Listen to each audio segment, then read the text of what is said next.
It usually comes back down to a core belief of I need to do certain things or be a certain person to get love. And it can come from past experience, past traumas, family life, past lives, depending on what you believe in.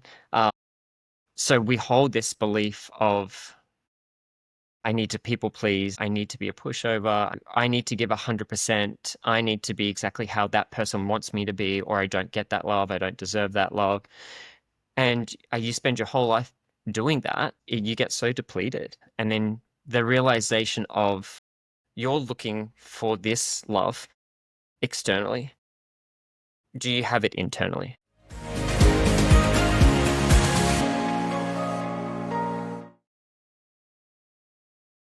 Hello, welcome to the next episode of Healing Millions podcast. I'm super excited. Today, I have an honor and pleasure to interview amazing Elliott Sumpton from Australia, who is on a mission to bring peace and healing to the world. He is a dancer, NLP practitioner, meditation coach, and he is a beautiful soul who is here to bring light to the world. Elliot, thank you so much for being on my show. It's my honor and pleasure to have you here. Thank you so much for having me. And that intro was so beautiful. I think I'm just going to put you in my pocket so you can introduce me to every room. From now on, that's it. Oh, thank you so much for being here. So, you spent over 20 years in dance. You're still teaching dancing. What inspired you to transition from performing on the stage to holding space as a life coach and LFP practitioner? When you look at how they kind of intertwine, they do move so beautifully together. With dance, it is a personal experience. You do kind of get to know people on a different level, but it's coaching. It's kind of, feeding people information that it's going to bring them joy and growth within what they're looking for, but in a way that is fun and doesn't have to be as stressful or as painstaking as people assume the process is. And that's what, a good coach does. They learn how to navigate that, what your learning skills are, how you take on that information and how to kind of deliver that. And so being able to deliver dancing that way open people up, very sharing, beautiful connections. But then there were things that would come up that you'd be like, oh, I wish I could help more in that. And, I was on a meditational journey as well, and my path as well. And they all kind of clashed last year when I opened a studio that it's based around, if you think of like Uber Eats, but for dance teachers. So it's no studio. We come to you. We come to you. I send the studio. The studio comes to you literally. So you don't have any resistance to having to go to a studio or, I'm embarrassed. I've never done it before. A teacher comes to you. You move the coffee table, pop your socks on, have a glass of wine, and learn what you'd like to learn in the comfort of your own space. And then when I kind of tore down that resistance, people were opening up. I was learning a lot more about my clients at that point, and was like, this is fantastic, but this is also now a great way to assist coaching beyond dance. So if it's that meditational stuff, or it might be leading into, the value of sleep and the value of, looking after your body and interactions you've had, and the understanding too that dance was a great gateway with people understanding that they always feel better after the lesson. There's just so much joy. They're so present. They've released the day. They're not thinking about anything else. So it's meditational in its format anyway, when done correctly.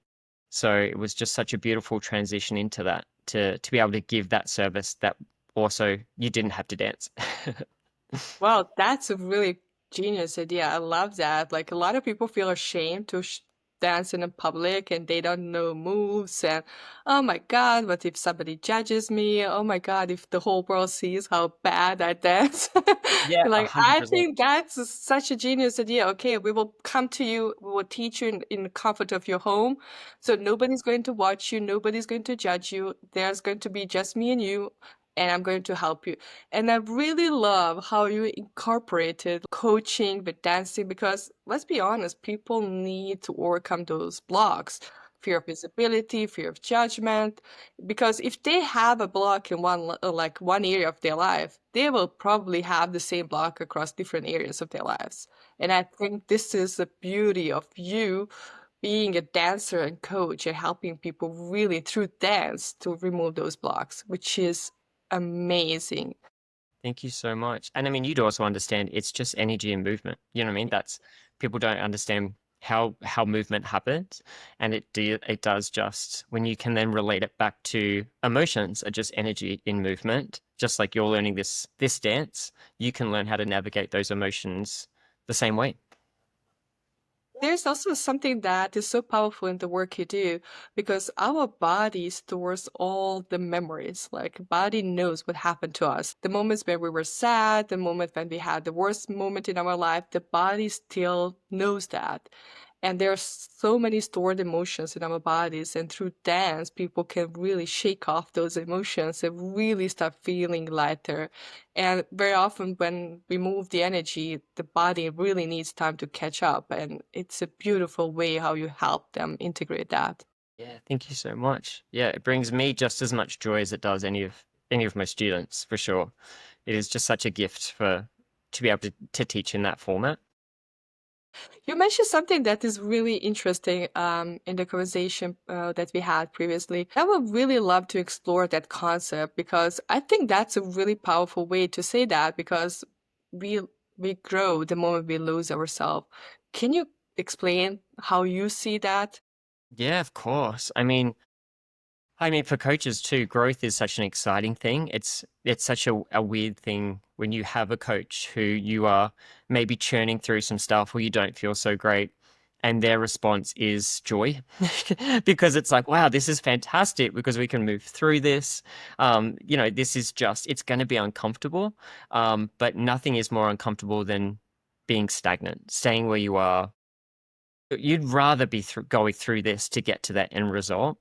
So there's so much fear around that growth. And I think, the understanding of when you've got when you've got a coach you can connect with, who understands, who is there to support you, to celebrate those wins is a fantastic. I mean, some of the best coaches I've ever had in my life, whether it be meditational or certain gurus or even just in dance, it was that coach who was so understanding of pointing out those wins because I mean, no one is as hard on us as we are at all.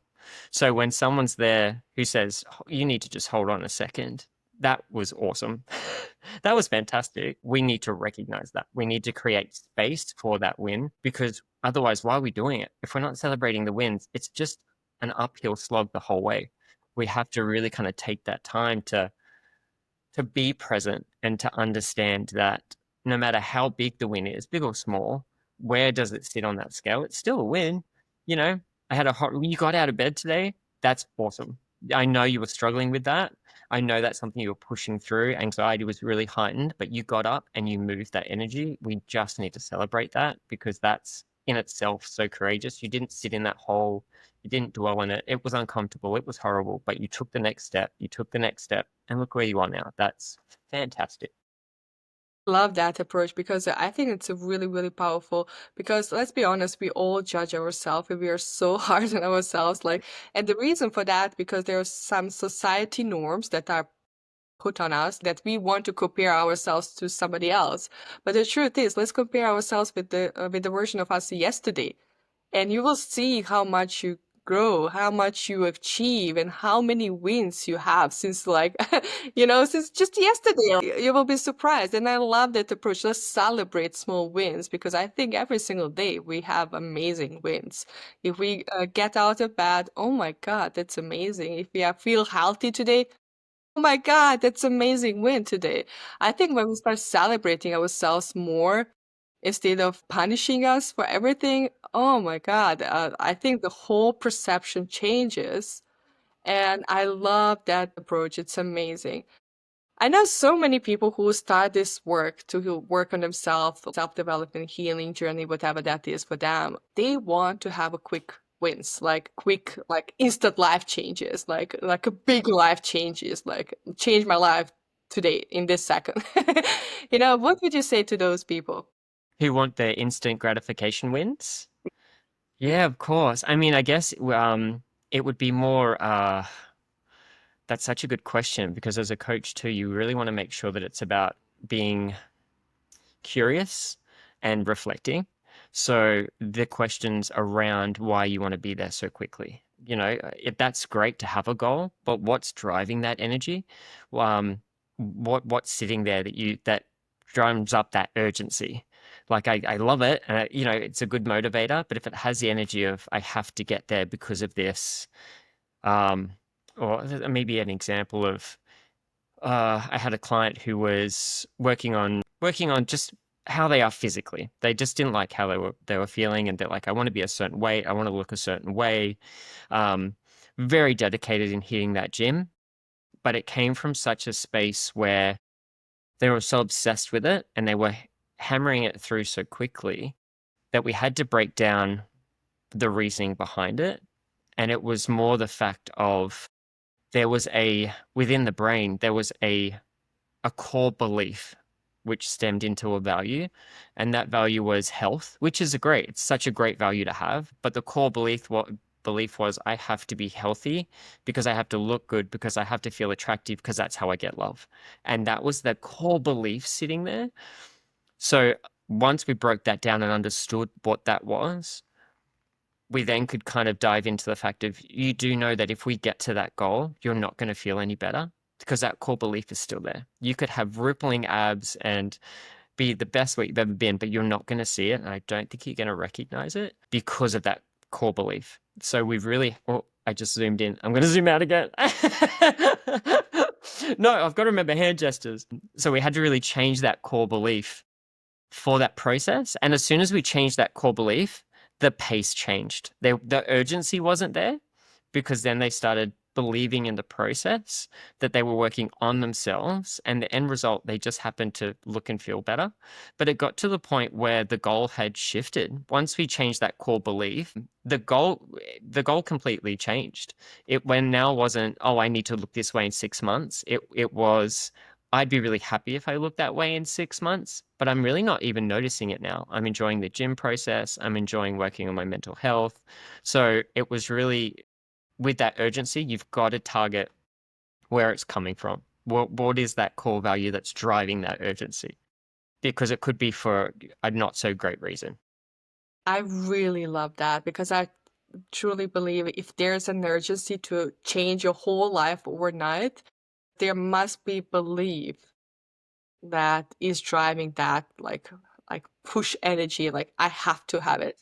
So I really love how you explore that and how you explain that, like, hey, this is we need to find out why you want to have it that way, because it must be really like a core belief, and it's usually a limiting belief that is stopping us, and it's based on like the way how we grew up or like how we perceive society, all kind of things, which everybody has it, just to be honest. Everybody has it. Everybody has this, I need to change my life overnight. But the truth is, let's explore why. And let's figure out, what do you want? Do you really want that change? And what will make it for you? Because if you achieve that goal, a lot of people achieve big goals and then they are not happy because they didn't work on themselves and finding that underlying issue that caused them to feel like, I have to do it. I really, really love it. Can you explain a little bit about the process you use to help your clients and what kind of results they can expect? I'd love to. That's fantastic. I mean, it's also great from the beginning right to the end. I mean, I've got clients now who've been with me for a very long time because it is kind of building that rapport. As a coach, it is about, there's a lot of questions to start because you really kind of want to understand what we kind of want to achieve, what that goal is. Again, to understanding where it's coming from, but then also knowing that you've got someone in your corner to cheer you on and to bring that support while it's there. So that coaching factor of knowing, right, well, this is our end goal. This is how we can get there. But this is also now, more importantly, what has stopped us from getting there already.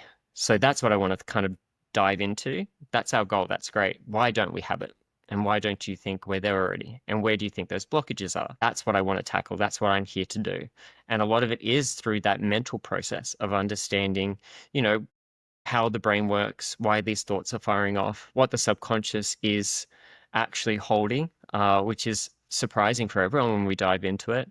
I'd normally run through within the first 2 weeks. It's a writing exercise that I'll work with my clients as well.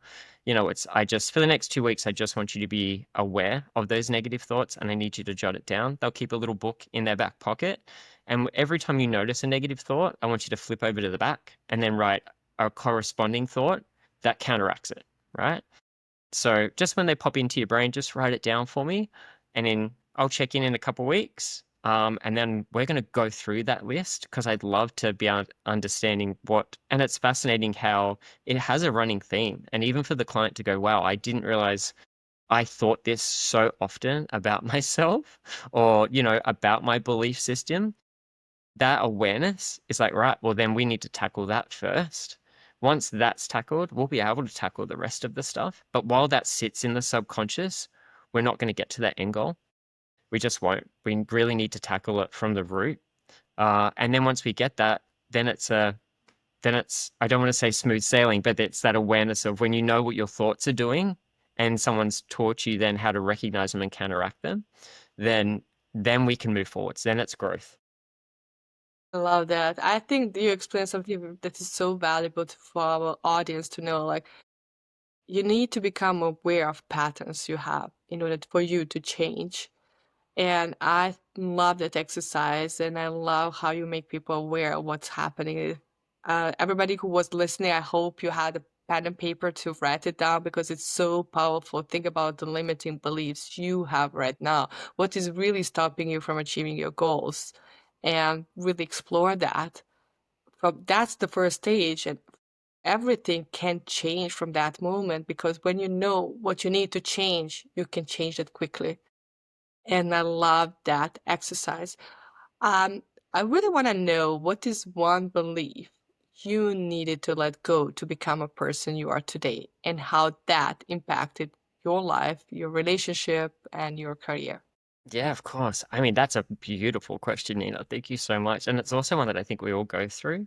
A lot of it's all love based. It usually comes back down to a core belief of I need to do certain things or be a certain person to get love. And it can come from past experience, past traumas, family life, past lives, depending on what you believe in. So we hold this belief of I need to people please. I need to be a pushover. I need to give 100%. I need to be exactly how that person wants me to be, or I don't get that love. I don't deserve that love. And you spend your whole life doing that and realizing that you get so depleted. You get so depleted. And then the realization of you're looking for this love externally. Do you have it internally? And when you go, hold on a second, I don't think I do, that's when things shift. When you change that perspective of I'm going to stop looking externally for this validation and this love, and this acceptance and this connection with anything else that's not inside. Let's work on that first. Let's get that happening. And as soon as that happened, the whole world changes. You really do. When you understand, when you start strengthening that side, and we talk inner child, and there's a lot you go into in that kind of factor. But when you go inwards that way, and say, why am I not giving myself the love and respect that I'm telling everyone else that I deserve? Of course, they're going to be doing what they're doing to me because I'm doing it to myself. Then, we teach people to treat us how they treat us. So then all of a sudden, you get that muster to be like, right, well, I do now have to start setting healthy boundaries, and I do now have to be looking after my energy body, and I do now have to, oh, now this is now unacceptable. And then it shifts into, it's so fascinating, the awareness that comes with it, where there's no judgment, no blame, you don't point fingers, you don't have to take on the heaviness. You can recognize it. Like, I recognized very much so how comfortable people had gotten in disrespecting me because I'd allowed it for so long. They were just so comfortable in that pattern and in that trait that Yeah, no wonder nothing has shifted because I haven't set my boundaries. I haven't spoken my truth. I haven't known my worth, so I didn't know how to speak my truth. I didn't know how to do it in a way that was compassionate and loving, but still firm. That's what I need to learn. Otherwise, my world's not going to change. It's the definition of crazy if I'm expecting everything around me to shift and I haven't done anything. So that was a huge turning point for myself and for a lot of my clients as well when they understand, you're seeking everything from out here, but is it happening in here? Because that's the most important thing.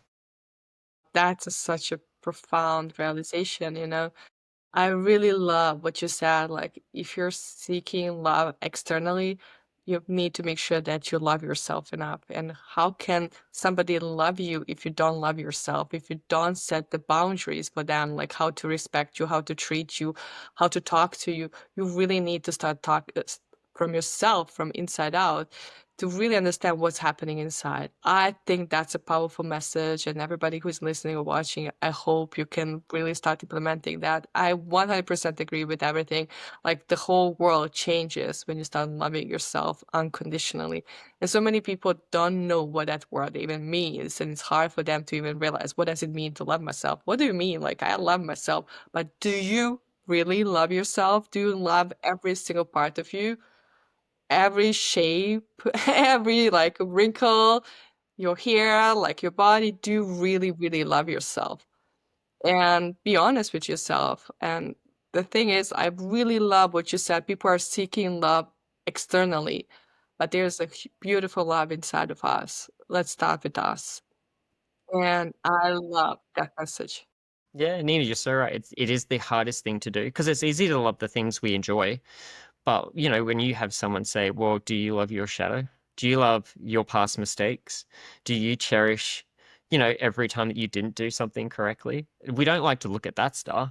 When you love that and appreciate that, then it becomes a whole different ball game. When you see those shadows and those twists and turns through your life where you maybe hold a lot of guilt and a lot of blame and a lot of shame that you're holding on to, when you can let that go in that shadow and love that side of yourself as well, work with both sides, shadow and light. We need both. That's what makes us beautiful humans. We have the opportunity to do that. That's when the magic happens. That's when you can make mistakes and you can own it from a space of, wow, okay, well, that was a learning tool. You know what I mean? Maybe I could have dealt with that better, or maybe that was this, but I'm not going to hang on to it. I'm going to learn from it. And that's where I'm going to dedicate that growth to. It's not about reflecting backwards and holding on to that stuff. It's about going, well, what could I have learned from it? And how can I implement that forwards? Love that. That's such a powerful thing. Like, we can always love ourselves when we are in our best shape, when we're looking best, and when we have amazing success. But do we really love ourselves when we make mistakes? Oh, that's a really powerful question to ask ourselves, because let's be honest, when you make a mistake, you don't feel so good. There's a lot of shame, a lot of guilt, a lot of blame involved in that. So I really want to explore, how would you recommend to somebody to start working on those emotions and really be able to release, like, all that shame and guilt and blame, and start loving ourselves unconditionally. Well, yeah, I think as well too, it's a lot of questions around why it's there. A lot of the input we get with that blame, shame, guilt is external. You know what I mean? It is outside blame, outside shame, or this is how this is going to be seen, or this is that person reacted this way, so I should feel shame for that. So we hang on to that energy. We own that energy as ours. So the understanding of, is that your shame or is that what you're projecting from everyone else? Because when we can break that down, um, maybe we can distance from it because maybe that's their experience, maybe that's their perception of that. But at the end of the day, it also doesn't matter. It doesn't matter. That's their process. But if we're taking on those opinions and that feedback, and that person said I did this and that was really bad. Well, okay, that's fine. That's how they've perceived it. But we're perceiving it as a learning tool, which is great. So we need to learn to disconnect almost or disengage from that interaction in a way that isn't self-harmful, that doesn't make you self-doubt. because it's not helpful. It's not helpful at all. When you hold on to that stuff that other people think you should, no, we're going to let it go. It was learning. Let's move forwards. Um, that's normally how we can kind of break out of that cycle, because a lot of it is when we break it down external. It is, I did this to my partner. They were really, really mad and really, really upset, and so I hold a lot of shame in that. Fantastic, I get that. But let's look at now, are you holding on to that shame? Have you had that conversation with that partner? Or have you understood that maybe it could be a bit of power play? There could be energy play here. Did they give you the silent treatment? And then when you went and asked them, they were like, well, yes, of course I'm mad. So it has a triggering effect, which then puts you into fight or flight. There's a lot that goes into it, but it's now, okay, this is the interaction you need to have with this person. We need to have an open, honest conversation. You need to have your boundaries ready and set, and also know that you can exit this interaction. As beautiful human beings, something so liberating and so freeing is the fact that you can leave anything at any time. Nothing holds you in a space, ever. Nothing, if it feels energetically harmful, physically harmful, you can step away from it. If it's a difficult conversation that you feel has triggered you, you can, without saying anything, leave. You probably should handle it a little bit better. But with the knowing that you can step away, it brings a power of, I now feel you're triggered, I'm triggered, I need to step away. I love you, and we can come back and talk about it again. But anything from this point, now that we're both reacting or verbalizing from a reactive space, isn't going to be productive. And I don't want to say anything that hurts you. You know, I love you so much. Um, so I really want to go and think about what you've said so we can have a conversation about this, and then move forwards from it, and then set that boundary. You know what I mean? It's going to be hard for people. One of the biggest things I found when you start setting boundaries when you never have before is there's a turbulence. People are like, well, you've never had boundaries before. Why are you now all of a sudden, now it's not a problem? But there's also an understanding and awareness of, if they're having an issue with a boundary you're setting for yourself, if it's physically affecting them, that's kind of something they need to look at. That's not yours to take on. Your boundary, you've set something because intentionally you don't set a boundary if you don't want to progress. Otherwise, you would just disconnect and leave. So, there's an effort that I want to do that. I want to continue this interaction with you, this relationship in any format, but I can't do it where it's going to be harmful for me, where I feel disempowered. I don't feel like I can speak my truth, but I want to be able to do that with you. And I want to find that dynamic. And I really hope that we can, but I need to set this boundary, and it has to happen now. I love that explanation. Thank you so much for sharing that. Thank you.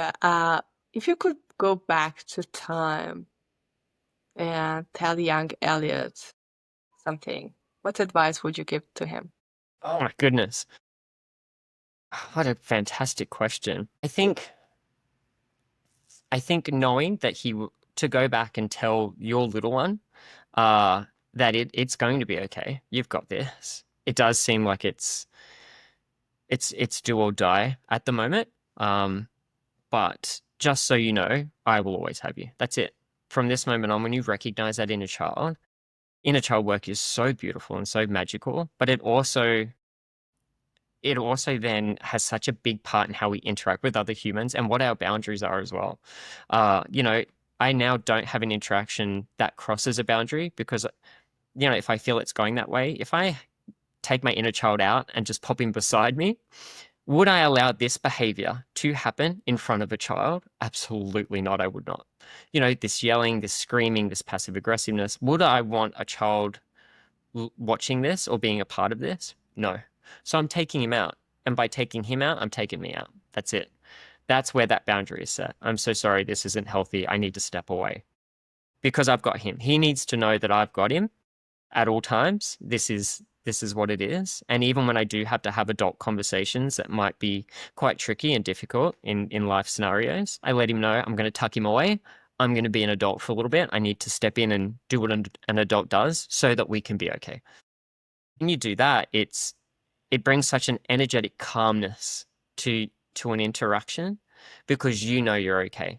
You've got control. You've got space. You've got all of the good stuff. And then you come from it from a very different space. you find you don't get triggered as much. When the inner child perks up and screams, that's normally what those reactions are. It's that emotional reaction of inner self. When you let that little one know, I've got you, don't you worry. We'll deal with this and I'll come back to you and we'll go do something fun after this. It changes how you interact in those scenarios. Thank you, Elliot, for sharing your beautiful message, sharing your work with our audience. Um, Thank you for being here today. I will put all the links, your links in the description below so people can reach out to you and connect with you. Thank you so much for being on my podcast today. Thank you for the work you do. And everybody else who's watching or listening this episode, thank you for being here. If this episode inspired you, please share it with your friends and family members so we can bring more healing, more light, more peace to the world. Thank you for being here today. Until next time, be brave, shine your light because the world needs that love and light inside of you more than ever. I'm sending you lots of love and big hug. Bye for now.